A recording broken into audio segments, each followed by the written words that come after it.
जी जनाब, चेक्स की issue dates के मुतालिक एग्जामिनर की चालाकियों से भरपूर सवालात हम लोग देख रहे हैं।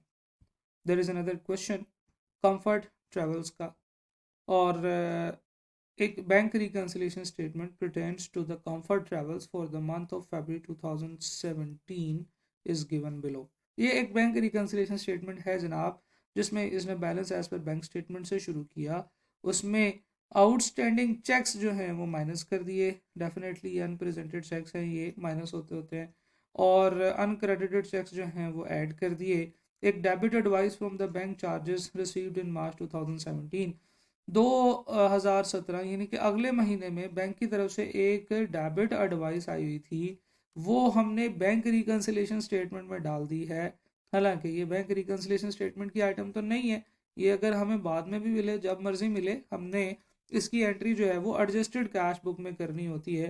तो ये एक गलती भी है जो यहाँ पे उन्होंने की हुई है। तो जब कभी आपको इस तरह की इन्फॉर्मेशन प्रोवाइड कर दी गई होगी जिसमें ऑलरेडी आपको कोई डिटेल या कोई इन्फॉर्मेशन बना के दे दी गई होगी, तो आपने इस चीज़ को भी ज़हन में रखना है कि हो सकता है कि इस स्टेटमेंट के अंदर, इस डिटेल के अंदर कोई गलती हो जिसको आपने जो है ना वो कैच आउट करने की कोशिश करनी है। ठीक है जी, तो यहाँ से ये बात हमें पता चली है। Unreconciled differences bank reconciliation statement में शायद पहली दफ़ा आप लोग ये चीज़ देख रहे हैं कि कुछ ऐसे डिफरेंसेस हैं जो अनरिकनसाइल्ड हैं, जिनके बारे में भी पता नहीं चल रहा। तो definitely there are some errors जिसकी वजह से ये कुछ डिफरेंसेस अभी तक रिकनसाइल नहीं हो पाए हैं।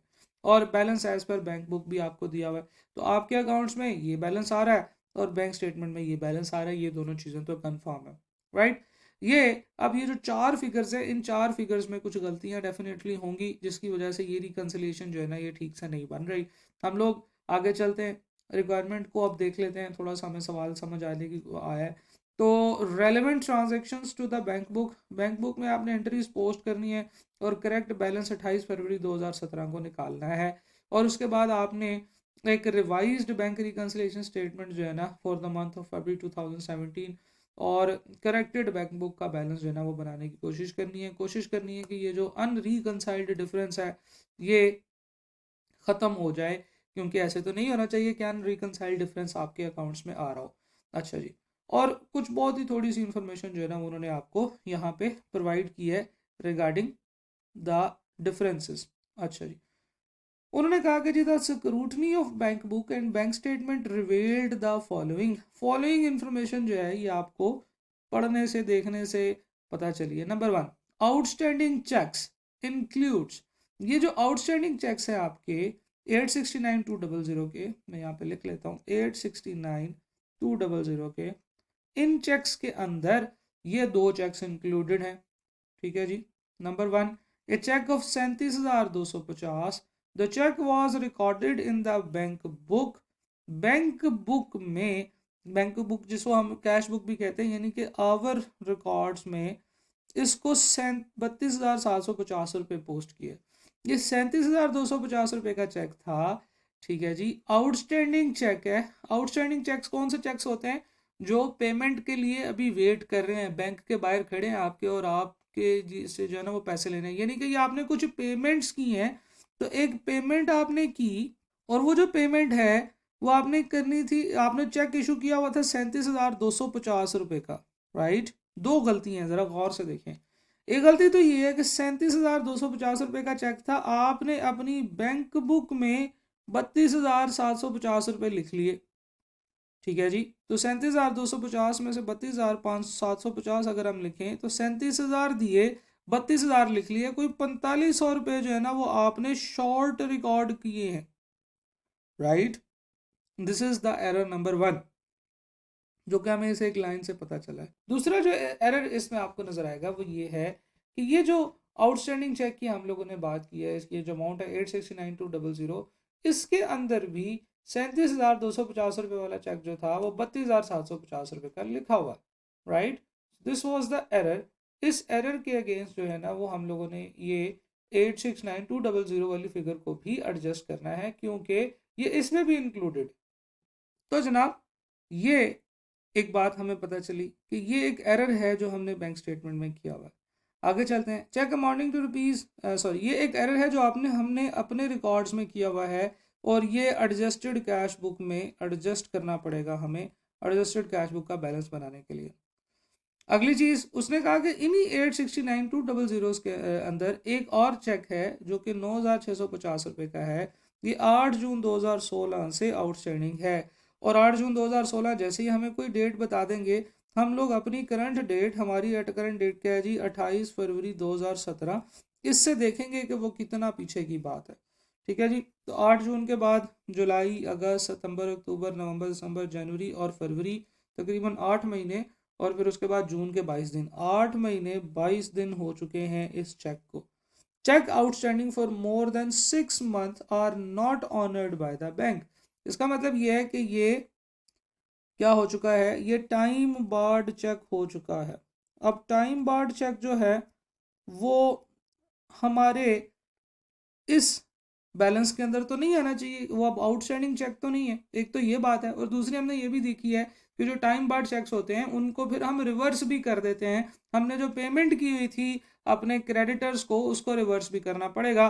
तो टाइम बार्ड चेक्स के केस में हम लोग फिर से दोबारा से बात कर लेते हैं कि जब हमने उसको इशू किया होगा, यानी कि किस डेट पे, 8 जून पे, तो अगर हमने उसको 8 जून पे इशू किया होगा तो हम लोगों ने उसकी एंट्री की होगी जनाब क्रेडिटर्स या पेबल अकाउंट क्रेडिट डेबिट और bank account credit by the amount which is what 9650। लेकिन अब ये पेमेंट जो है ये हुई नहीं, चेक तो हो गया टाइम बार्ड।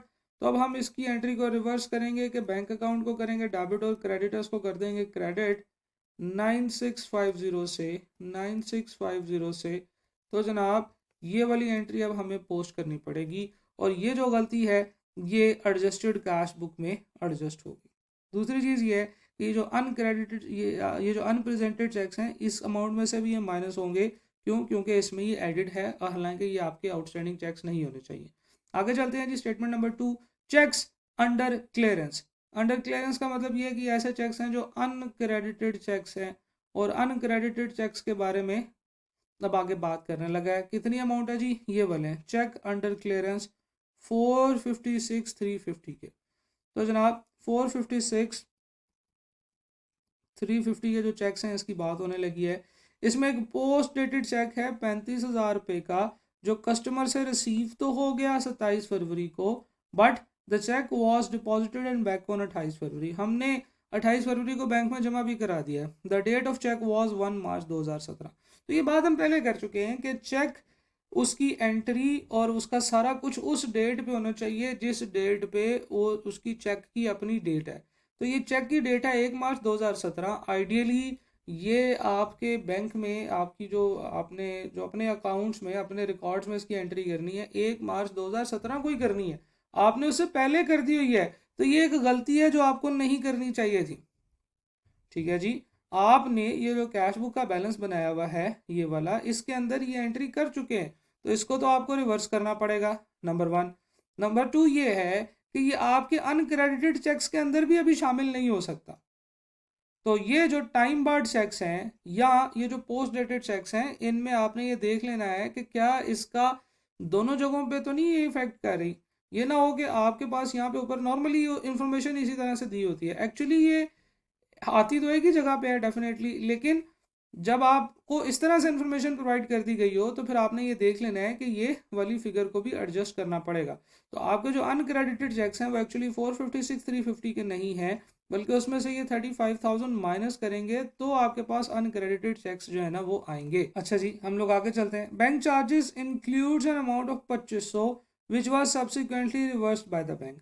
ये जो बैंक चार्जेस हैं जो कि इस वक्त आपकी बैंक रिकंसिलेशन स्टेटमेंट में आ रहे हैं, इसका मतलब ये है कि ये आपकी कैश बुक के अंदर आपको जो एंटर करनी चाहिए थी उसके अंदर तो आपने उसको एंटर ही नहीं किया हुआ, राइट। तो ये 9,240 रुपये एक्चुअली बैंक रिकंसिलेशन स्टेटमेंट की आइटम नहीं है, ये एडजस्टेड कैश बुक की आइटम है और ये एडजस्टेड कैश बुक की आइटम में ही पोस्ट होगी, लेकिन 9,250 रुपये से पोस्ट नहीं होगी। इसमें से 2500 रुपये तो रिवर्स हो चुके हैं, तो आप 9,250 में से 2500 रुपये माइनस करके इस एंट्री को यहाँ पे पोस्ट करेंगे, तो ये यहाँ पे इस जो है ना इसका इफेक्ट होगा।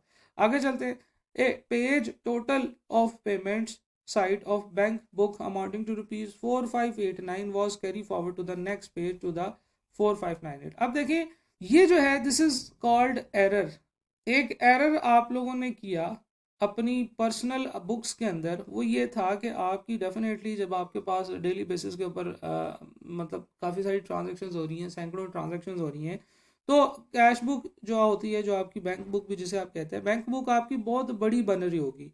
इस बैंक बुक के अंदर ये जो बैंक कॉलम है इसका आपके पेजेस लग रहे होंगे, तो आप एक पेज का क्लोजिंग बैलेंस टोटल करके अगले पेज पे जब मूव कर रहे होंगे तो आपने गलती कर दी कि 4589 का जो बैलेंस था उसको आपने 4598 लिख दिया, यानी कि आपने बैलेंस को 9,000 रुपये से इंक्रीज कर दिया।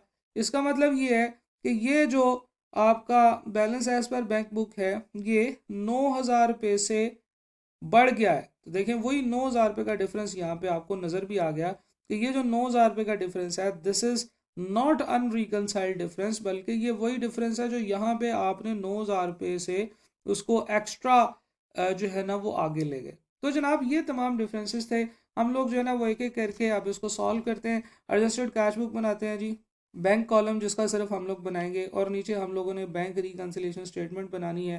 कंपनी का नाम जो है वो हम यहाँ पे लिख लेते हैं ऊपर, दैट इज़ कंफर्ट ट्रैवल्स।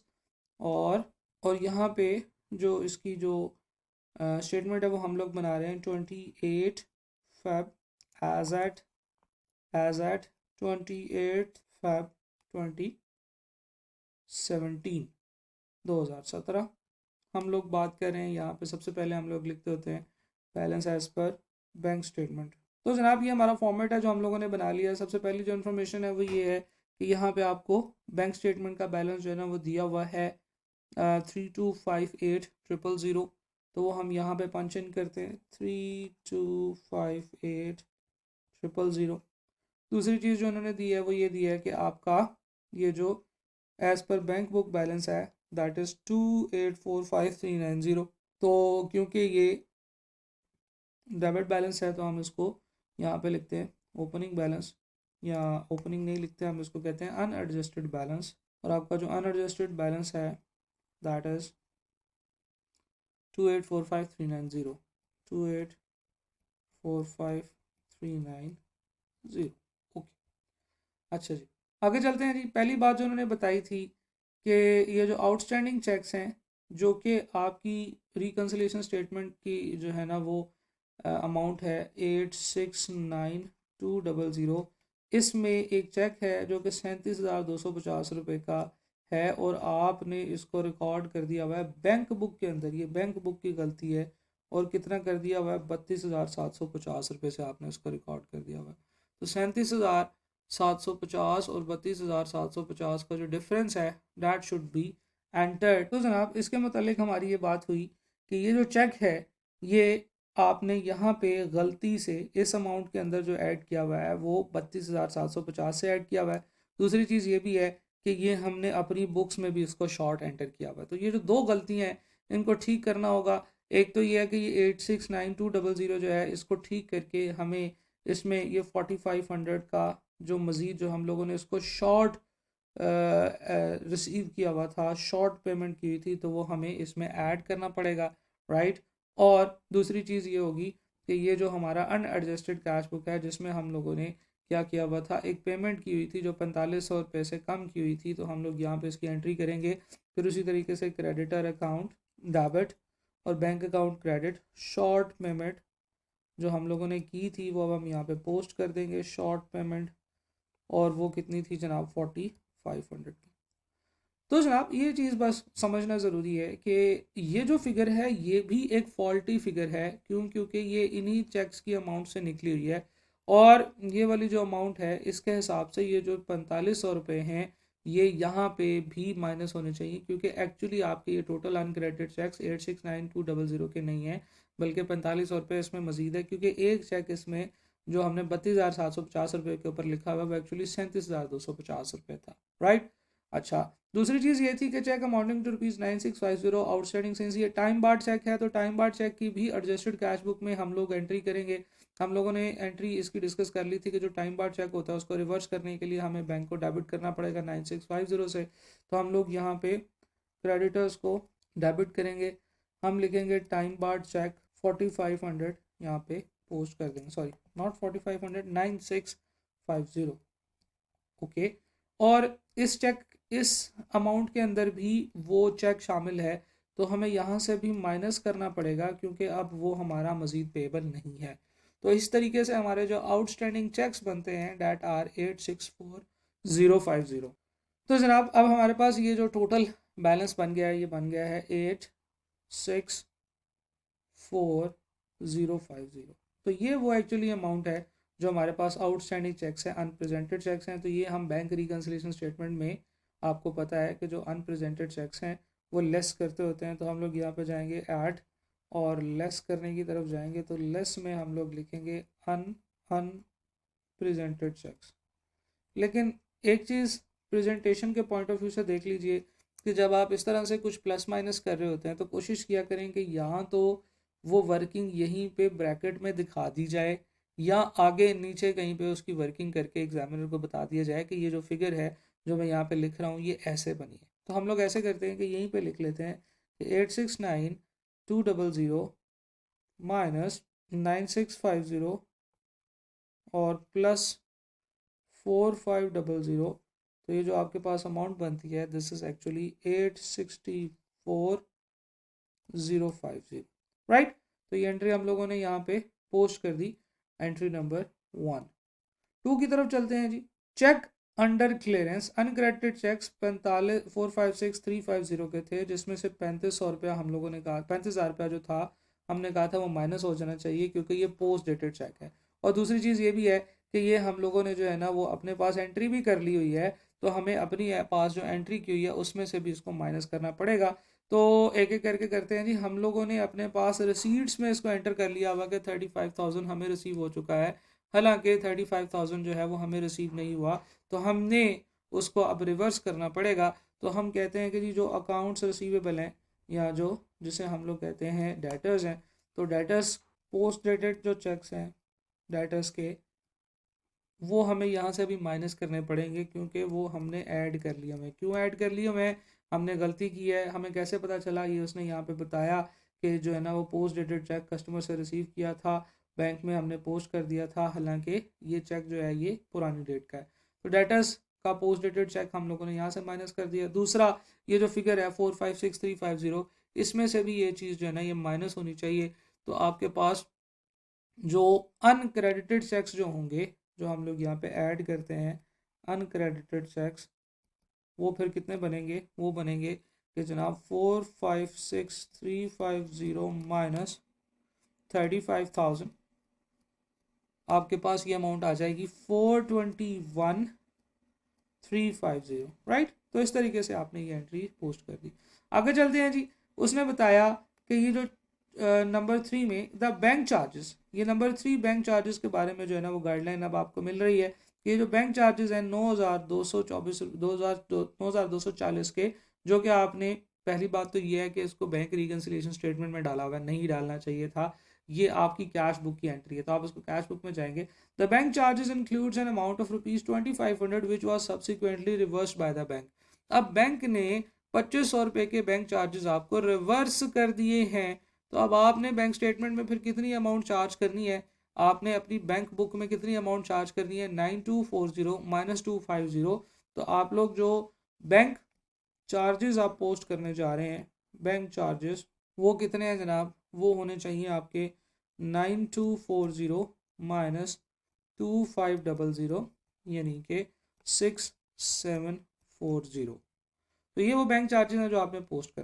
लेकिन एक और चीज़ है जो आपने इसी एडजस्टमेंट के अंदर गौर करनी है, और वो ये है कि जो बैंक चार्जेस हैं ये बैंक ने भी रिवर्स कर दिए हैं, यानी कि ये जो बैंक का बैलेंस है 3258, इसमें तो 9,240 के बैंक चार्जेस जो है ना वो माइनस हुए हुए हैं, कटे हुए हैं।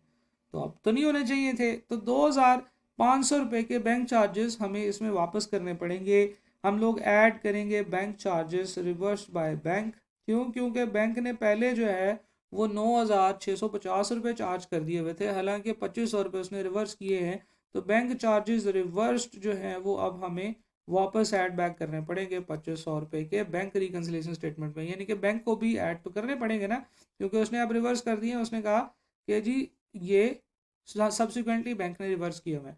तो अभी के लिए आप इसको टाइमिंग डिफरेंसेस में डाल देंगे, बाद में अगले मंथ की जब आप स्टेटमेंट लेके आएंगे तो ऑटोमेटिकली रिवर्स हो चुके होंगे, राइट। अच्छा, अगली चीज ये है कि the page total of payment side of bank book amounting to ₹45 this was carry forward to this. हम लोगों ने बात की थी कि बैंक की जो डेबिट साइड है, सॉरी जो पेमेंट साइड है, क्रेडिट साइड, उसके अंदर 9,000 रुपये जो है ना वो आपने उसको शॉर्ट रिकॉर्ड किया हुआ है।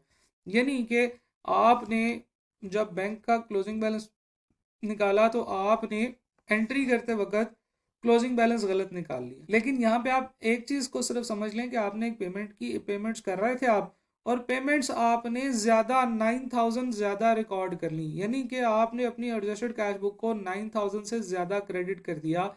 तो अब हम लोग क्या करेंगे, हम लोग रिवर्स करेंगे एंट्री, और ये जो एंट्री अब आप रिवर्स कर रहे हैं that is correction of error, कि आप लोग क्रेडिट साइड पे आपने 9,000 रुपये से ज़्यादा जो है ना वो अपने अकाउंट को इंक्रीज कर दिया था। आपने क्रेडिट साइड पे 9,000 रुपये की एंट्रियाँ ज़्यादा कंसिडर कर ली थी, पोस्ट कर ली थी, तो उसको रिवर्स करने के लिए आपको डेबिट साइड पे 9,000 जो है वो उसको एडजस्ट करना पड़ेगा। तो आपने डेबिट साइड पे 9,000 जो है उसको एडजस्ट कर लिया। तो जनाब इस तरीके से आपने जो तमाम एंट्रीज हैं वो यहाँ पे पोस्ट कर दी हैं। अब आपने सिंपली इसमें जो क्लोजिंग बैलेंस है वो फाइंड आउट करना है। तो अगर आप एडजस्टेड कैश बुक को एडजस्ट करेंगे और उसका क्लोजिंग बैलेंस फाइंड आउट करेंगे तो इसका जो क्लोजिंग बैलेंस बनेगा that will be equal to 2817,800, और ये जो अकाउंट है आप यहाँ से इनको क्लोज कर सकते हैं 2864,040, राइट। अच्छा, और अगर हम लोग बैंक रिकन्सिलिएशन स्टेटमेंट की बात करें, आपने balance as per bank statement को पकड़ना है और उसमें ये दो चीज़ें ऐड करनी है। ये वाली जो अमाउंट है ये माइनस करनी है, तो आपके पास जो अमाउंट जो यहाँ पे आ रही होगी that will be equal to same 2817,800, right. Okay, तो ये जो है वो आपका बैलेंस एग्जैक्टली इस बैलेंस से टैली कर गया। तो दिस मीन्स के आपने जो बैंक रिकन्सिलिएशन स्टेटमेंट बनाई है वो करेक्ट बनाई है, राइट। अच्छा जनाब, हम लोग अब इस क्वेश्चन को ज़रा सम अप करते हैं। देखें, उसने इस क्वेश्चन में हमें एक स्टेटमेंट पहले से बना के दी थी। नॉर्मली जब इस तरह से क्वेश्चन आते हैं तो हमें जहन में रखना चाहिए कि शायद इसमें कुछ गलतियाँ हों या हर एक पॉइंट के मुतालिक कुछ ना कुछ रेलिवेंट इन्फॉर्मेशन होगी। तो आपको उस इंफॉर्मेशन के अंदर से जो जो बातें मिली हुई हैं वो सारी डिटेल से पढ़ने की ज़रूरत है। जब आप उसे पढ़ लेंगे तो यू विल सी कि जनाब यहाँ पे जो सारी चीज़ें हैं वो बिल्कुल वैसे ही हैं। आउटस्टैंडिंग चेक्स के अंदर कुछ गलतियाँ थी वो हमने ठीक कर ली और हमने corrected figure bank reconciliation statement में पोस्ट की। और जब भी कभी टाइम बार चेक्स होंगे उसकी एंट्री जो है ना वो रिवर्स करनी पड़ेगी। जब भी कभी आपने ऐसे चेक्स ले लिए जो पोस्ट डेटेड चेक्स हैं वो किसी भी जगह पे नहीं आने चाहिए डेफिनेटली, जब तक उनकी जो है ना वो रेलिवेंट डेट नहीं आ जाती है। तो ये दो चीज़ें थी जो कि बहुत ही सिंपल थी, जो हम लोगों ने पिछले वीडियो में भी डिस्कस की, पिछले वीडियो में भी प्रैक्टिस की, और अब भी हम इसकी एक प्रैक्टिस कर रहे हैं। तो इसके बाद हम लोगों ने ये देखा कि अगर कोई इस तरह का एरर आ जाए तो इसे हम लोग कहते हैं कैरी फॉरवर्ड का एरर। तो जनाब इस एरर को ठीक करना बहुत ही लॉजिकल है कि जब आपने डेबिट साइड को जब आपने क्रेडिट साइड को 9,000 से ओवरकास्ट कर दिया है तो अब आपको सिंपली अपनी डेबिट साइड में उसकी एक एंट्री डालनी होगी ताकि वो जो क्रेडिट साइड 9,000 से बढ़ गई है उसका इफेक्ट कम किया जा सके। आपने एंट्री का इफेक्ट कर दिया, क्लोजिंग बैलेंसेस निकाले, और उसके बाद जब आपने बैंक रिकन्सिलिएशन स्टेटमेंट निकाली तो आपकी वो फिगर जो है वो एग्जैक्टली टैली कर गई उस फिगर के साथ जो आपने एडजस्टेड कैश बुक की बनाई, right. This is how we do bank reconciliation statements, right. Now the concept is completed. हर तरह की चीज़ों को हम लोगों ने डिस्कस कर लिया है। शायद हो सकता है आगे हम लोग जाएं तो कोई एक ऐसी एंट्री आए जो कि बिल्कुल ही डिफरेंट हो, कभी वो डिस्काउंट्स और उस तरह के इफेक्ट्स को डाल के बात कर रहा होगा। लेकिन जहाँ तक कॉन्सेप्ट्स की बात है और इस चैप्टर के अंदर डिफरेंट टाइप के क्वेश्चंस के पूछे जाने का तरीका कार की बात है, तो वो चीज़ें हम लोग सारी अब कवर कर चुके हैं। अब आप इन क्वेश्चंस की प्रैक्टिस कीजिए, आगे भी मैं कुछ क्वेश्चंस कराऊंगा, और इंशाल्लाह ये जो टॉपिक है ये अब आपका कंप्लीट हो चुका है। इस क्वेश्चन में A limited has following accounts with the bank, corporate checking account and current account. ले जनाब, ये दो अकाउंट्स थे एक बिजनेस के ए लिमिटेड के, तो हमें समझ जाना चाहिए कि वो जो है ना कुछ गलतियां हमें ऐसी भी करके बताएगा जो कॉर्पोरेट चेकिंग अकाउंट में अकाउंट की एंट्रीज करने की बजाय करंट अकाउंट में कर दी हैं। ठीक है, अच्छा चलो कोई बात नहीं। While preparing bank reconciliation the accountant of A limited found following corporate checking account के मसले अब आपको बताने लगा है वो। Following cheques issued and entered in the cash book but have not yet been presented, ये सारे के सारे आपके कारपोरेट चेकिंग अकाउंट के अनप्रेजेंटेड चेक्स हैं। 51,000, 4,500, 14,500 के और 27,200 के। तो point number 1 is your unpresented cheques 97,200 ले जनाब, 97,200 के ये टोटल आपके अनप्रेजेंटेड चेक्स बनते हैं। आगे चलते हैं। याद रहे कि हम कारपोरेट चेकिंग अकाउंट की बैंक रिकंसिलिएशन स्टेटमेंट के बारे में बात कर रहे हैं, ठीक है।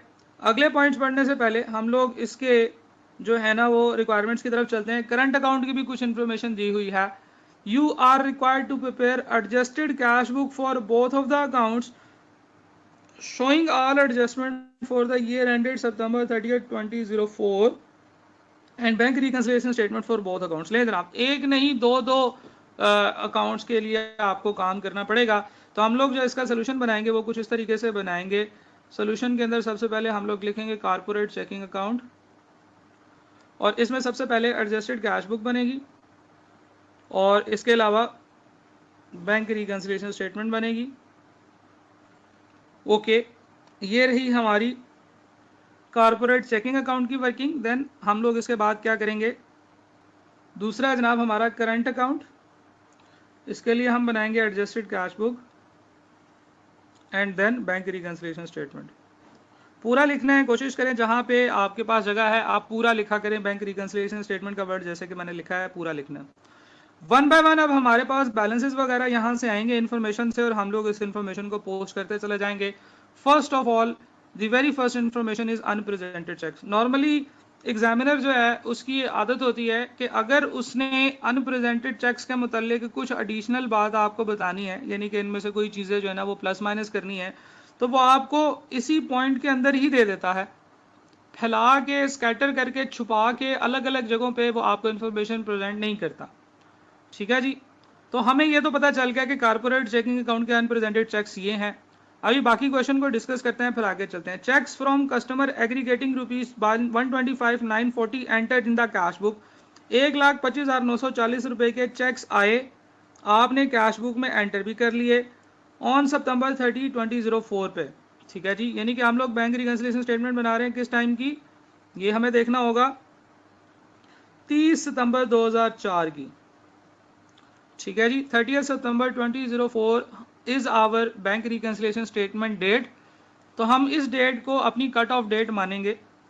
तो जनाब इस डेट के ऊपर उसने जो हमें कहा, cheques from customer aggregating rupees 125,940 entered into the cash book on September 30, 2004, यानी कि कैश बुक में एंटर हो चुके हैं, लास्ट डेट पे एंटर हुए हैं। Were credited by bank on October 1, 2004, अगले दिन जो है ना वो क्रेडिट हुए हैं। तो दीज आर अनक्रेडिटेड चेक्स। इसमें कोई रॉकेट साइंस, कोई डिफरेंस नहीं है, सिर्फ और सिर्फ उसने ऊपर अनप्रेजेंटेड चेक्स बताए हैं, वो डेट वाइज बता दिए हैं, चेक की डेट कब कब किया। चेक की डेट अगर उसने दी हुई है तो इसमें हमें हो सकता है कि कुछ ऐसे चेक्स नजर आए जो कि टाइम बार्ड हैं। तो टाइम बार्ड चेक के लिए हर चेक को जरा गौर से देख लें। 6 मंथ का रूल फॉलो करेंगे हम। हमारे पास ये जो चेक है 31 अगस्त 2004 वाला, हम कहाँ पे बैठे हुए हैं, हम 30 सितंबर 2004 पे हैं। तो क्या ये चेक टाइम बार्ड चेक है? नहीं। 13 तारीख वाला चेक भी टाइम बार्ड नहीं है। 22/3/2004 वाला चेक अगर हम इसे गौर से देखें तो इसको 6 महीने पूरे हो गए थे 22/9/2004 को। This is our time barred cheque. और 23/9/2004 वाले चेक को कोई इशू नहीं है। तो ये 14,500 का जो चेक है ये हमारा टाइम बार्ड चेक है।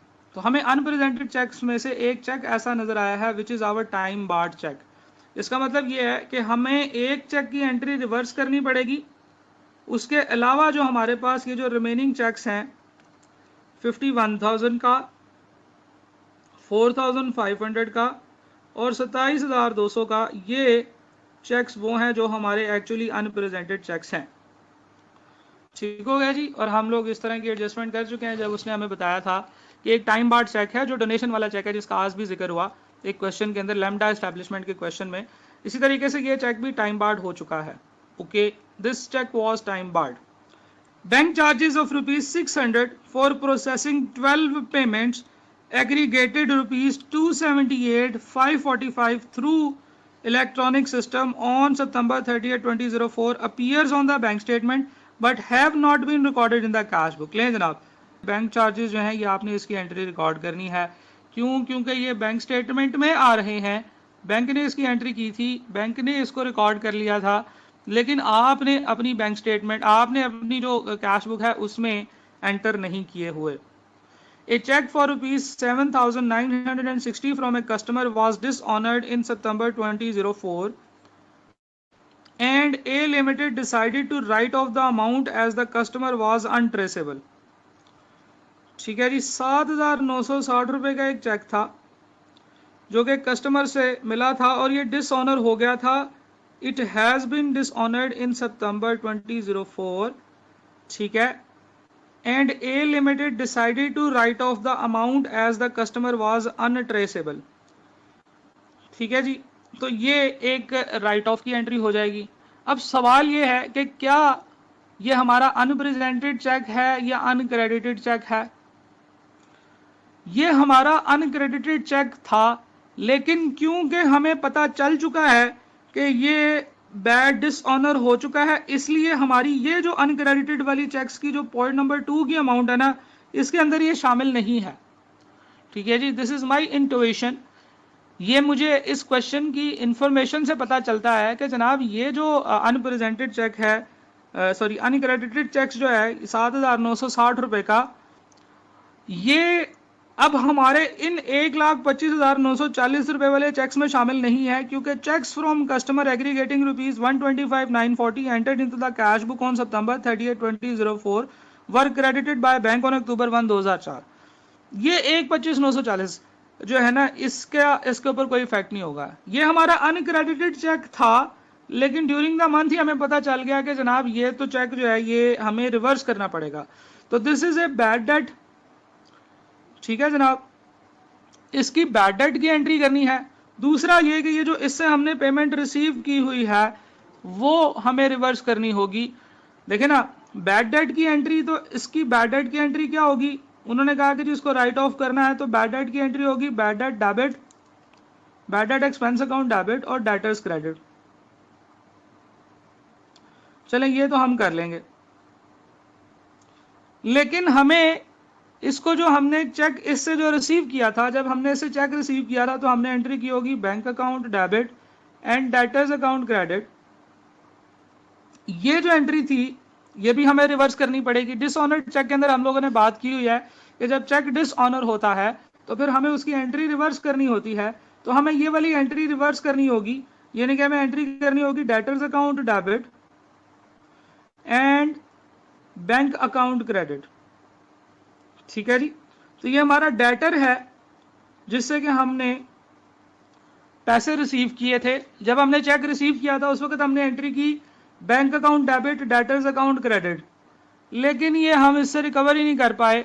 तो जो हम इससे रिकवर नहीं कर पाए ये हमारे डिसऑनर चेक हो जाएंगे।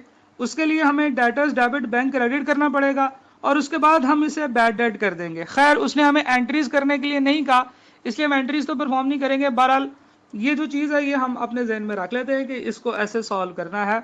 हमारी ये वाली एंट्री होगी जब हम इसकी एडजस्टमेंट करेंगे। पॉइंट नंबर 5 की तरफ चलते हैं। On September 12, 2004 the balance as per bank in corporate checking account was overdrawn by rupees 90751। Bank balance as per bank, balance as per bank का क्या मतलब है जी? बैंक स्टेटमेंट के हिसाब से जो बैलेंस था दैट इज ओवरड्राफ्ट 90,751। अच्छा, अब ये नई एडजस्टमेंट आप लोगों के लिए, इससे पहले आप लोगों ने ये एडजस्टमेंट नहीं देखी हुई है, तो हम लोग क्या करेंगे? वो उसने कहा जी on September 12, 2004 the balance as per bank in corporate checking account was overdrawn by 90,751। ये ओवरड्राफ्ट का आपका बैलेंस था। Under the agreement bank transfers funds from current account to eliminate the adverse balance, the transfer was not recorded in the cash book. यानी कि bank ने क्या किया है? बैंक ने एक ट्रांजैक्शन रिकॉर्ड की है, आपके करंट अकाउंट से निकाल के उसने 90,751 जो है वो आपके कारपोरेट चेकिंग अकाउंट में डाले हैं। ठीक है जी, आपके करंट अकाउंट से कुछ पैसे निकाल के, कितने, 90,751, उसने आपके करंट अकाउंट से निकाल के आपके कॉर्पोरेट चेकिंग अकाउंट में डालें। तो जो हम लोग इसके ऊपर भी बात कर चुके हैं कि बिजनेसेस के जब एक से ज़्यादा बैंक्स होते हैं और वो एक बैंक से दूसरे बैंक में पैसे निकाल के डालता है, तो फिर उसकी एंट्री जो है वो सिंपल होती है। जिस बैंक में से पैसे निकले हैं वो बैंक क्रेडिट हो जाता है, जिस बैंक में से पैसे डाले जाते हैं वो बैंक डेबिट हो जाता है। अब बैंक ने ये एंट्री कर दी है, हमने ये एंट्री अपने पास रिकॉर्ड करनी है, तो हम इसकी एक एंट्री अपने पास रिकॉर्ड करेंगे, दैट इज हम लोग कॉर्पोरेट चेकिंग अकाउंट को डेबिट करेंगे और करंट अकाउंट को क्रेडिट करेंगे विद दिस अमाउंट 90,751। 90,751 ठीक हो गया जी। पॉइंट नंबर 5 वाज दिस कि हम लोगों ने एक इंटर बैंक ट्रांसफर करना था, अपने ही बैंक्स के दरमियान में एक बैलेंस ट्रांसफर करना था, करंट अकाउंट से निकाल के चेकिंग अकाउंट में, कॉर्पोरेट चेकिंग अकाउंट में डालना था। ठीक है जी। अच्छा, under the arrangement with the bank, A Limited was entitled for an interest at the rate of 10% on the daily balance of corporate checking account.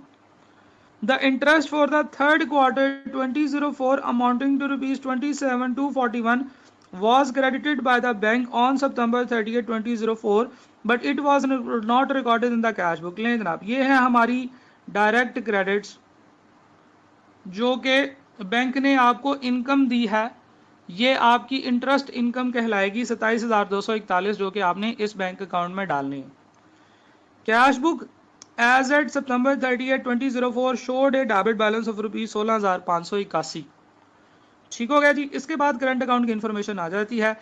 Checking account की, corporate checking account की ये वाली सारी इंफॉर्मेशन आप लोगों के सामने है। अब हम वन बाय वन इन चीज़ों की एंट्रीज रिकॉर्ड करते चले जाते हैं और इनको पोस्ट करते चले जाते हैं। हमें पता है कि हम लोग क्या किया करेंगे, हम लोग एडजस्टेड कैश बुक के बैलेंस से चलेंगे। हम लोग कहेंगे कि जी अनएडजस्टेड बैलेंस कितना है, उसके बाद हम लोग यहाँ से एडजस्टेड क्लोजिंग बैलेंस निकालेंगे। जिस तरफ भी आएगा वो एडजस्टेड क्लोजिंग बैलेंस हमारी बैंक रिकंसिलिएशन के टोटल के इक्वल होगा। अब वन बाय वन देखते हैं। उसने हमें balance as per bank statement नहीं बताया हुआ। First things first, unpresented cheques. हमने बात की कि अनप्रेजेंटेड चेक्स जो हैं ये 3 हैं, 82,700 के। टोटल हमारे पास जो चेक्स हैं अनप्रेजेंटेड वो ज़्यादा हैं। एक 14,500 का चेक हमारा टाइम बार्ड हो चुका है। तो इस पहली एडजस्टमेंट में पॉइंट नंबर 1 में हमने 2 काम करने हैं। एक तो हमारे अनप्रेजेंटेड चेक्स हैं 82,700 के, तो we will write down unpresented cheques. हम लोग क्या करते होते हैं, हम लोग लिखते होते हैं एज पर बैंक स्टेटमेंट। इसमें हम कुछ चीज़ें ऐड करते होते हैं और कुछ चीज़ें हम लोग इसमें से लेस करते होते हैं। और लेस करने वाली चीज़ों में से एक चीज़ है अनप्रेजेंटेड चेक्स जो कि हैं जनाब 82,700। पॉइंट 1 की पहली एडजस्टमेंट हम लोग कंप्लीट कर चुके हैं। पॉइंट 1 की दूसरी एडजस्टमेंट है टाइम बार्ड चेक। ये चेक वो हैं जो हम इशू कर चुके हैं लेकिन कस्टमर ने प्रेजेंट ही नहीं किए हैं। तो हम इसको, जब हमने इसको इशू किया होगा, हमने एंट्री की होगी जनाब, for example creditors account debit and bank account credit. ये वाला जो 14,500 का चेक है ये हमारा टाइम बार्ड हुआ है, तो हमने इसकी ये एंट्री की होगी 14,500। ये हमने 22/3/2004 को एंट्री की होगी। अब हमें इस एंट्री को रिवर्स करना है। हमने बैंक अकाउंट को डेबिट करना है और क्रेडिटर्स अकाउंट को क्रेडिट करना है बाय द अमाउंट 14,500। 14,500 क्यों? क्योंकि ये चेक हमारा टाइम बार्ड हो चुका है। अब ये चेक कभी भी प्रेजेंट नहीं होगा। अगर वो प्रेजेंट भी करेगा तो बैंक उसको पेमेंट नहीं करेगा। तो जनाब this is our time barred cheque. इसकी एंट्री हम लोग ये करेंगे, बैंक जो है हम उसको डेबिट कर देंगे और क्रेडिटर्स को क्रेडिट कर देंगे। तो हम यहाँ पे चलते हैं, अपने बैंक को डेबिट करते हैं जी क्रेडिटर से, साथ में लिख देते हैं टाइम बार्ड चेक 14,500। आगे चलते हैं। Point number 2 is uncredited cheque. और हमने कहा है कि अनक्रेडिटेड चेक में कोई मसला नहीं है। ये 1/25/940 ये सारे के सारे हमारे अनक्रेडिटेड चेक्स हैं। तो हम अनक्रेडिटेड चेक्स जो हैं वो अपनी कैश बुक में ऐड करते होते हैं। तो जो अनक्रेडिटेड चेक्स हैं these are 125,940। Point number 3 bank charges है जनाब। तो बैंक चार्जेस हम लोग अपने पास यहाँ पे क्रेडिट साइड पे लिखेंगे बैंक चार्जेस। बैंक चार्जेस उसने बताया कि bank charges for ₹600 for processing 12 payments aggregating ₹278,545। तो जो टोटल पेमेंट्स हैं वो 2,78,545 की हैं, लेकिन उनको प्रोसेस करने के जो चार्जेस हैं डीज आर 600। ठीक है जी, 600 रुपये टोटल आपके बैंक चार्जेस हैं, 278,545 नहीं है, 600 रुपीज़ आपके बैंक चार्जेस हैं। तो हम लोग यहाँ पे क्या करेंगे, 600 रुपीज़ बैंक चार्जेस लिखेंगे। आगे चलते हैं, तो हम लोग एडजस्टमेंट नंबर 3 भी कर पाए। एडजस्टमेंट नंबर 4 की बात करते हैं। एडजस्टमेंट नंबर 4 ये है कि a cheque for ₹7,960 from a customer was dishonoured. हम लोगों ने कहा था कि चेक डिसऑनर हुआ तो उसकी चेक डिसऑनर की होने की एंट्री करेंगे, debtors account debit and bank account credit. तो हम लोग डेटर से डिसऑनर चेक की एंट्री करेंगे, और जो डिसऑनर्ड चेक है आपका वो है जी 7,960 रुपए का। तो पॉइंट 4 वाज डन। पॉइंट 5 में हमने ये देखा था कि उसने क्या किया, उसने कारपोरेट चेकिंग अकाउंट में कुछ पैसे डाले हैं करंट अकाउंट से, तो करंट अकाउंट क्रेडिट होगा और कारपोरेट चेकिंग अकाउंट जो है वो डेबिट होगा।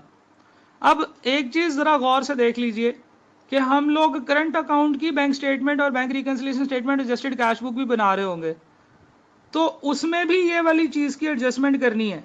ये याद रहे या भूले ना कि हमने दूसरा जो अकाउंट है उसकी बैंक स्टेटमेंट, जब हम उसकी बैंक रिकंसिलिएशन स्टेटमेंट बना रहे होंगे तो उसमें भी ये वाला इफेक्ट डालना है। क्यों? क्योंकि ये अकाउंट से निकल के दूसरे में जा रहे हैं और दोनों में डेफिनेटली उसकी एडजस्टमेंट नहीं हुई होगी। तो जब हम अभी थोड़ी देर के बाद करंट अकाउंट की वर्किंग शुरू करेंगे तो उसमें भी आपने देखना है कि करंट अकाउंट में भी ये वाली चीज को एडजस्ट करना पड़ेगा।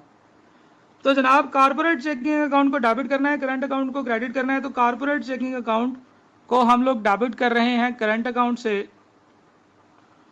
That was the amount of 90,751। उसने ये कहा था कि जनाब, अगर एडजस्टमेंट को हम लोग दोबारा पढ़ें, उसने कहा था कि on September 12, 2004 the balance as per bank on in corporate checking account was overdrawn by ₹90,751। कि 12 तारीख को बैंक में से पेमेंट, कारपोरेट चेकिंग अकाउंट से पेमेंट ज़्यादा हो गई और बैलेंस उसका कम ख़त्म हो गया और ओवरड्राफ्ट पे चला गया। तो उस वक्त as per the agreement bank के पास ये इख्तियार था कि वो इसी कंपनी के जो करंट अकाउंट है उसमें से पैसे ट्रांसफ़र करके चेकिंग अकाउंट में डाल दे। तो उन्होंने यही किया कि उन्होंने आपका जो चेकिंग अकाउंट उनके पास खुला हुआ था उसके अंदर पैसे डाल दिए थे आपके जो करंट अकाउंट है उसमें से निकाल के। तो हम लोगों के दो अकाउंट्स है ना, तो जो करंट अकाउंट है उसमें से पैसे निकाल के उसने कारपोरेट चेकिंग अकाउंट में डाल दिए। तो हमें भी वो एंट्री करनी पड़ेगी। क्यों? क्योंकि वो एंट्री बिल्कुल ठीक उसने की हुई थी और एज पर एग्रीमेंट वो इसको करने का हक रखता था। तो बैंक ने जब ये एंट्री कर दी तो फिर हमें भी एंट्री करनी पड़ेगी। पॉइंट नंबर 6 की बात करते हैं जी। डायरेक्ट क्रेडिट्स आपके पास आए हैं 27,241 रुपए के, ये आपकी इंटरेस्ट इनकम है। तो 27,241 इज योर इंटरेस्ट इनकम। तो interest income account debit, sorry bank account debit, interest income account credit, ये एंट्री होगी जनाब इसकी। तो बैंक को हमें डेबिट करना है 27,241 से 27,241, और cash book as per September 30, 2004 showed a debit balance of 16,581। तो ये आपका ओपनिंग बैलेंस है 16,581 अनएडजस्टेड ओपनिंग बैलेंस। ले जनाब, कारपोरेट चेकिंग अकाउंट की तमाम फिगर्स हर जगह पे पोस्ट की जा चुकी हैं। अभी सिर्फ थोड़ा सा वेट कर लें, अभी हम कारपोरेट चेकिंग अकाउंट की बैंक स्टेटमेंट को कंप्लीट नहीं करेंगे। अभी हम करंट अकाउंट की जो बैंक स्टेटमेंट वगैरह है इसको भी साथ में देख लेते हैं, क्योंकि हो सकता है कि जैसे ऊपर जब हम कारपोरेट चेकिंग अकाउंट की एडजस्टमेंट नंबर 5 देख रहे थे तो हमें यहाँ पे करंट अकाउंट के मुतालिक एक एडजस्टमेंट नज़र आई थी जो कि हमें करंट अकाउंट के अंदर करनी पड़ेगी। सिमिलरली हो सकता है कि करंट अकाउंट के अंदर हमें चेकिंग अकाउंट की कोई ऐसी इंफॉर्मेशन पता चले जो कि हमें चेकिंग अकाउंट की बैंक स्टेटमेंट या उसकी जो एडजस्टेड कैश बुक है उसमें एडजस्ट करनी चाहिए। तो करंट अकाउंट की बात करते हैं। A limited requested the bank process a payment on September 2204 for 15,250 and debit the same along with charges ₹100। आपने बैंक को रिक्वेस्ट की कि एक पेमेंट प्रोसेस कर दें, और ये रिक्वेस्ट आपने की थी 20 सितंबर 2004 को 15,250 रुपए की, और आपके अकाउंट में डेबिट कर दे along with the charges of ₹100। The payment was recorded in the cash book but the bank charges remains unrecorded. ले जनाब, आपने बैंक से रिक्वेस्ट करवाई थी एक पेमेंट की, बैंक ने पेमेंट कर दी, आपने भी अपने पास रिकॉर्ड कर ली करंट अकाउंट में, लेकिन उसके जो चार्जेस थे 100 रुपए के, वो आपने रिकॉर्ड नहीं किए। तो पेमेंट तो क्योंकि आपने रिकॉर्ड कर लिया था, payment was recorded in the cash book, ये बात उसने लिखी हुई है। तो एडजस्टेड कैश बुक के अंदर पेमेंट ऑलरेडी रिकॉर्ड हो चुकी है, वो रिकॉर्ड नहीं करेंगे। सिर्फ और सिर्फ ये 100 रुपए के बैंक चार्जेस जो हैं, ये 100 रुपीज के, ये हमें रिकॉर्ड करने होंगे। तो पॉइंट नंबर 1 से ये पता चला कि हमें 100 रुपए के बैंक चार्जेस भी हैं, लेकिन ये करंट अकाउंट के बैंक चार्जेस हैं।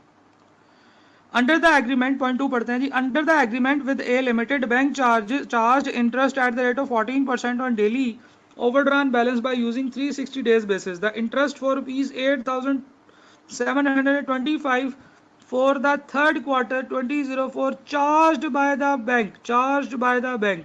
ये लें जनाब, बैंक ने चार्ज किया है आपको interest on September 30, 2004, but it was not recorded in the cash book. इसका मतलब यह है कि ये आपके इंटरेस्ट चार्जेस हैं जो बैंक ने आपको चार्ज किए हैं।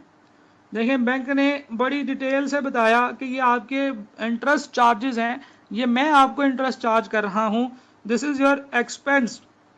कितना है जी? 8,250 रुपए का, 8,725 रुपए का। 8725 is the amount of interest जो कि आपको बैंक ने चार्ज की है। आपने उसको कैश बुक में एंटर नहीं किया, तो ये भी आपके एक्सपेंसेस होंगे जो आपने रिकॉर्ड करने हैं। Cash book as at September 30, 2004 showed an overdraft balance of 25,012। तो जनाब, अगर हम लोग करंट अकाउंट की बात करें तो इसमें अनएडजस्टेड बैलेंस जो है वो आपके पास ये कुछ इस तरीके से नजर आ रहा होगा। अनएडजस्टेड बैलेंस है जी 25,012 का, जो उसने यहाँ पे आपको दिया है। 25,012 रुपए का ओवरड्राफ्ट है। पॉइंट नंबर 1 में उसने बैंक चार्जेस बताए हैं 100 रुपए के, तो बैंक चार्जेस के अंदर उसकी एंट्री करनी होगी बैंक चार्जेस डेबिट और adjusted cash book credit with the amount 100। और पॉइंट नंबर 2 में उसने आपको इंटरेस्ट चार्जेस बताए हैं 8,725 रुपए के, तो इंटरेस्ट एक्सपेंस जो है 8,725 रुपए के। इसके अलावा कोई और एडजस्टिंग एंट्री, कोई और बैंक रिकंसिलिएशन स्टेटमेंट का पॉइंट हमारे पास नहीं है, राइट जी? बिल्कुल है एक पॉइंट जो कि हमें ऊपर चेकिंग अकाउंट के अंदर एक वर्किंग एक एंट्री थी जो कि हमें नजर आई थी। पॉइंट 5 में हमने करंट अकाउंट को क्रेडिट करना था 90,751 से। अब इस एंट्री को जरा दोबारा देखते हैं। बैंक ने क्या किया? बैंक ने आपके करंट अकाउंट में से पैसे निकाल के कारपोरेट चेकिंग अकाउंट में डाल दिए। आपने एंट्री भी कर दी कि कारपोरेट चेकिंग अकाउंट को डेबिट कर दिया। ये आपने यहाँ पे ये वाली एंट्री परफॉर्म की 90,751। लेकिन इस एंट्री का दूसरा इफेक्ट यानी कि क्रेडिट इफेक्ट भी हमें रिकॉर्ड करना है, जो कि हम लोग यहाँ पे लिख रहे होंगे कि कारपोरेट चेकिंग अकाउंट के अंदर हम लोगों ने कुछ पैसे ट्रांसफर किए हैं। कारपोरेट चेकिंग अकाउंट को हमने पैसे ट्रांसफर किए 90,751, 90,751 रुपए आपने कारपोरेट चेकिंग अकाउंट को ट्रांसफर किए हैं। तो यहां से देख के ये पता चल जाएगा कि करंट अकाउंट से वो पैसे निकले हैं और कारपोरेट चेकिंग अकाउंट में वो पैसे गए हैं। बैंक रिकंसिलिएशन स्टेटमेंट के हवाले से इसमें कोई एडजस्टमेंट नहीं है, तो हम बिल्कुल इसी तरीके से लिखेंगे एज पर बैंक स्टेटमेंट। हम लोग इसमें कुछ चीज़ें ऐड कर रहे हैं, ऐड करने में कोई चीज़ नहीं है, लेस कर रहे हैं, लेस में भी कोई चीज़ नहीं है, और ये एडजस्टेड बैलेंस जो है वो आपके पास यहाँ पे आ रहा होगा, एडजस्टेड बैलेंस। तो जनाब, हम लोग दोनों बैंक रिकंसिलिएशन स्टेटमेंट्स को बना चुके हैं। अब हमने सिर्फ इनको क्लोज करना है और बैलेंसिंग फिगर्स फाइंड आउट करनी है। तो ज़रा अगर आप गौर से देखें तो आपके पास जो कारपोरेट चेकिंग अकाउंट है इसका जो टोटल आ रहा है डेट इज़ 149,073, 149,073, 149,073। और जो हमारा इसका जो क्लोजिंग बैलेंस एडजस्टेड बैलेंस आ रहा है 140,513। ठीक है जी। अच्छा, अगर हम 140,513 यहाँ पे लिखें, जो कि हमारा एडजस्टेड बैलेंस भी होता है, एडजस्टेड बैलेंस, तो हमारे पास एज पर बैंक स्टेटमेंट आएगा 140,513 में ऐड करना है 82,700 और माइनस करना है 125,940, क्योंकि जब हम नीचे से ऊपर जा रहे होते हैं तो जो चीज़ें लेस में लिखी होती हैं वो ऐड करनी होती हैं, जो ऐड में लिखी होती हैं वो लेस करनी होती हैं। तो हमारे पास जो balance as per bank statement balancing figure आएगी that will be equal to 97,273। Similarly हम लोग करंट अकाउंट की तरफ चलते हैं। करंट अकाउंट का जो टोटल होगा दैट इज 124,588, 124,588। इसका मतलब है कि इसका adjusted OD balance, overdraft balance है, जो कि बैंक कैश बुक की डेबिट साइड पे आ रहा है। तो ये है जनाब 124,588। और ये जो ओवरड्राफ्ट बैलेंस है, जब हम लोग बैंक स्टेटमेंट में लिखते हैं तो गौर से देख लें कि हम लोग उसको माइनस में लिखते हैं 124,588। इसमें कुछ भी ऐड या लेस नहीं है, तो 124,588 ओवरड्राफ्ट हमारा बैलेंस है एज पर बैंक स्टेटमेंट भी। So this was the question. इसमें कोई अनप्रेजेंटेड और अनक्रेडिटेड वगैरह चीज़ें नहीं थी, तो हमने वही वाला बैलेंस ऊपर भी लिख दिया। कोई भी ऐसी नई चीज़ नहीं थी जो हमने नहीं पढ़ी इससे पहले। पॉइंट नंबर 1 में अनप्रेजेंटेड और टाइम बार्ड चेक्स थे, पॉइंट 2 में अनक्रेडिटेड चेक्स थे, पॉइंट 3 में बैंक चार्जेस थे, पॉइंट 4 में एक डिसऑनर्ड चेक था, पॉइंट 5 में अपने ही पर्सनल, अपने ही दो अकाउंट्स के दरमियान में ट्रांसफर्स थे जिसके बारे में हम ऑलरेडी बात कर चुके हैं, पॉइंट 6 में बैंक चार्जेस थे, और पॉइंट 7 में उसने ओपनिंग बैलेंस दिया हुआ था कैश बुक का। हमने अनएडजस्टेड बैलेंस लिया, एडजस्टमेंट्स डाली, एडजस्टेड बैलेंस निकाला और वो बैंक रिकंसिलिएशन स्टेटमेंट में डाल के वर्क बैक करके बैंक स्टेटमेंट का पहला जो opening as per bank statement balance था वो निकाल लिया। करंट अकाउंट में सिर्फ 3 चीज़ें थी। एक चीज़ ये थी कि बैंक चार्जेस दिए हुए थे, दूसरा ये था कि इंटरेस्ट एक्सपेंसेस दिए हुए थे, और तीसरा उसने बैलेंस दिया हुआ था ओपनिंग बैलेंस ओवरड्राफ्ट। तो इस क्वेश्चन को मेरे ख्याल से आपको मार्क कर लेना चाहिए अपनी फाइनल प्रिपरेशन के लिए, कि जब आप आखिरी दिनों में बैठ के दोबारा क्वेश्चन की प्रिपरेशन कर रहे होंगे तो इस क्वेश्चन को आपने ज़रूर करना है। इस क्वेश्चन में सारी की सारी चीज़ें कवर हो जाती हैं। इवन 2 अकाउंट्स के अंदर एक अकाउंट से दूसरे अकाउंट में ट्रांसफर जो है उसने एक जगह पे बताया, दूसरी जगह पे स्किप कर दिया। This was a very good question, आप लोगों ने इसकी प्रैक्टिस करी।